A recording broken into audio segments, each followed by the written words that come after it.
Good morning, good afternoon, good evening. Hope all of you are doing really great. Welcome to this series where we understand the enterprise AI transformation and adoption framework.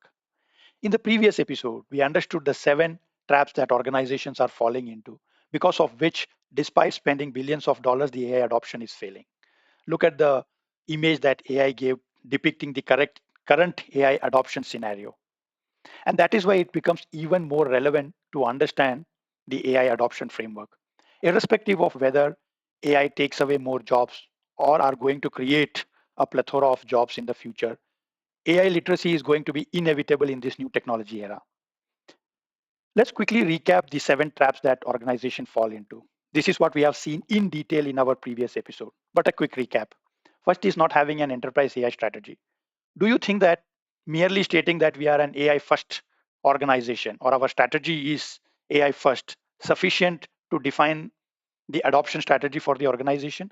Do you even think saying that we are having AI first strategy is correct in first place? We will evaluate that in deep as we progress. Second major issue, putting technology before business outcomes. Third, believing that AI adoption is IT department's responsibility. Fourth, building AI in silos. We discussed about department first AI strategy versus organizational AI strategy. What happens in this approach is you would see mushrooming AI frameworks and mushrooming AI backbones, which is not good for the organization. The fifth trap was not understanding what AI is in first place. Sixth one was no adoption framework and not defining the right KPIs. And the seventh most important one, force fitting AI anywhere and everywhere. And this framework try to address all these challenges. Let us try to understand what are we going to cover in this episode. First is define an enterprise vision first. And do you think that the AI strategy's purpose is to serve the vision of the organization, or the enterprise existence is to adopt AI strategy? Hope you get the difference. Second is establish governance. Do you think you should establish a governance framework even before you start the journey, or it is absolutely fine to start the use case building and after pilot stage you can put a governance to review the thing? Share your thoughts. Next is of course getting into these design thinking and AI workshops. But have you seen various workshops where opinions, beliefs, and prejudice make the session quite noisy than the actual analytics based uh, problem statements? And that is where the importance of having analytics done before the workshop becomes more important. We will see that in detail. And of course, there has to be an iterative approach before a particular solution is identified. And the most important thing, what do you think? Before even we get into pilot stage, should we have the right measurement parameters defined? And what should those measurement parameters be? Do you think stating that we will measure it using the number of tokens consumed? We will measure using the number of license the organization has. We will measure it by having the number of agentic AI deployed in the environment. Do you think these are the right matrices to measure the success? We will see. Of course, everybody would agree that you need to go through a pilot phase before full deployment. But the question is, should there be a phased approach even for pilot? Which means right from an AI assistant to a completely autonomous AI agent, shouldn't AI prove itself before it keeps going to the next stages? This is where we will try to understand what does the framework talk about when it says that there has to be a phase by phase AI autonomous upliftment. Most important question, all of you would agree that change management should be there. At what stage should it start? And most important, the purpose of the business is to do business and generate revenue. So which means FinAI Ops is an integral part of this framework. Now let's deep dive into each of these. First is, of course, define the vision and the business objectives. Point one, we said, is the organization's objective is to adopt AI? If we adopt AI and ensure that every department now has AI inbuilt into the way they deliver the process, do you still consider the business to be successful? Or your AI strategy should be fulfilling the enterprise vision and business objectives? Another important thing to note here is, what do you think, irrespective of the industry, the nature of the business, the financial acumen, the risk appetite of the organization, and the R&D budget, do you think every organization will have the same AI strategy? Or do you think the AI strategy may differ based on the parameters that I called out?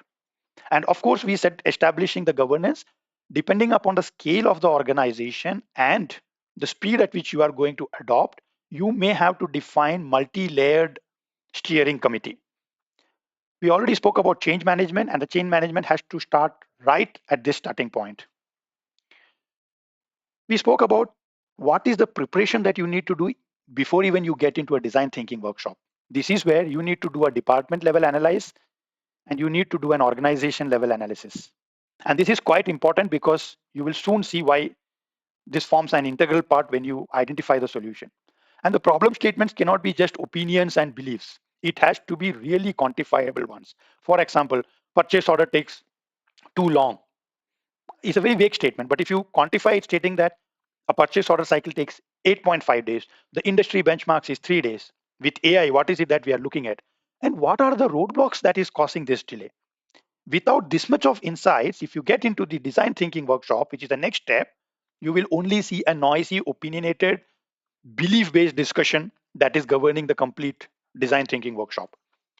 After defining the problem statement, when you explore the solutions, you need to find the right solution. We will discuss how to arrive at the right solution.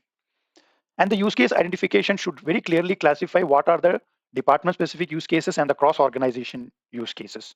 This plays an important role when you build the technology stack to fulfill these requirements. You will see that soon.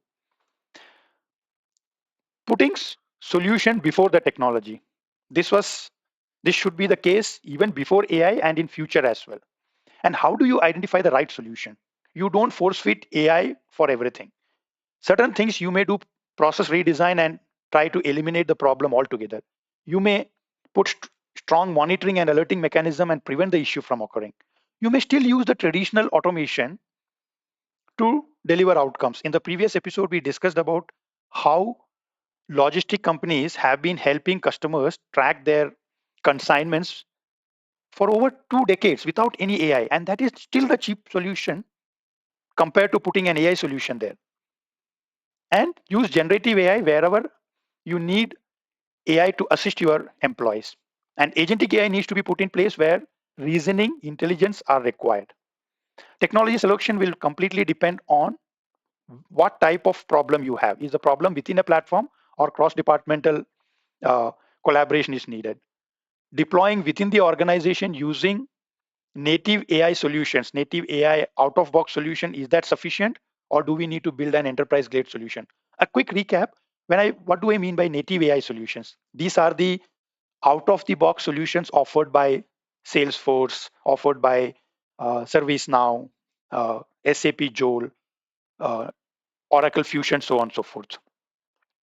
Quickly moving further, the most important thing, have you assessed the readiness before even you start the journey? Which means, is your app ecosystem really compatible with AI? Forget about being compatible. Are you still on an end of life, end of support legacy systems? Are you going to do some patchwork to forcefully fit AI into your environment? Is your data ready? Many people misunderstand saying that AI can overcome the data readiness gap. We very clearly discussed in the previous episode that while AI can make sense out of unstructured data, it cannot bridge the gap of data not being available and incorrect data. It cannot improve the integrity of your data. And the other important thing you need to keep in mind is the overall cost that comes into picture when you implement an AI. That brings us to the next question. What are the success metrics that you need to define before you get into the next phase? Of course, everybody focuses on productivity gain, and everybody talks about, okay, I would have X hundred thousands of agentic AIs and we would reduce X hundred thousands of employees. But is AI just a productivity tool or just another automation tool? Can AI help your revenue growth? Can it help qualify leads? Also, most important thing is in the areas of risk and security. Even without Mythos, the hackers are now going to use AI's power to hack into your environment. So your security cost is going to go up exponentially. Now, you are going to use AI to bring that cost down. Not only that, you are going to improve your security posture, reduce the threat surface reduction. Look at this vulnerability age and count. Historically, we were not much bothered about the low risk vulnerabilities. Now, even the low risk vulnerability is considered as fatal as high risk vulnerabilities. The business partners like Oracle, Microsoft, and many others have increased the frequency with which they are releasing patches. So this is going to be a very key area in the upcoming time. And what about the most important thing? Employee satisfaction, customer satisfaction. You would have seen many uh, AI projects that were delivered in the past were closed down because of customer dissatisfaction. You cannot bring in AI and ensure that your customer experience is poor, and eventually you start losing customers. And we already spoke about what are the right matrices to measure these. The count of agents, the count of license utilized, the count of tokens consumed is not the measure of your AI adoption. Of course, it gives an indication of how much AI usage your organization is having, but that is definitely not the measure of success. Quickly moving further, like in any scientific approach, the hypothesis is not sufficient for you to move anything into a theory or a law. Same case here. Initially, you would have presented a case and secured budget for your pilot phase. But after the pilot phase, you will have to use the pilot phase to prove the worthiness of the use case that you have deployed. And you would also demonstrate which tool gives you better outcomes. Is it the native out of the box solutions? We spoke about Salesforce, Einstein, Salesforce agent, agent force backbone. We spoke about AWS Bedrock. We spoke about SAP Joule. So should it be the native AI solution or an enterprise grade backbone on which your AI solution would be deployed? Which one to go with will have to be proven in the pilot phase. It cannot be based on any kind of hype or a vendor marketing tactics. Of course, very common thing to proceed with. After your pilot phase, either you will get a go, you will get a conditional go, you may also get a no go. This is one fundamental thing, right? The organizations are currently under tremendous pressure where after a pilot, a no go is almost like unacceptable, but in the true spirit of this framework and in the true spirit of pilot, the whole purpose of pilot is to understand what is go, what is conditional go, and what is no go. And how do you proceed? You proceed from the learnings based on the pilot. For time being, we will pause here and then we will continue the remaining part of the framework in the upcoming sessions.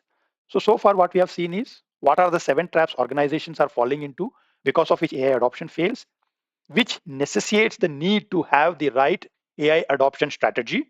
We have partially covered this, remaining to be continued. And in the next sessions, we will understand the technology architecture and the backbone of it as to how to deliver the outcomes.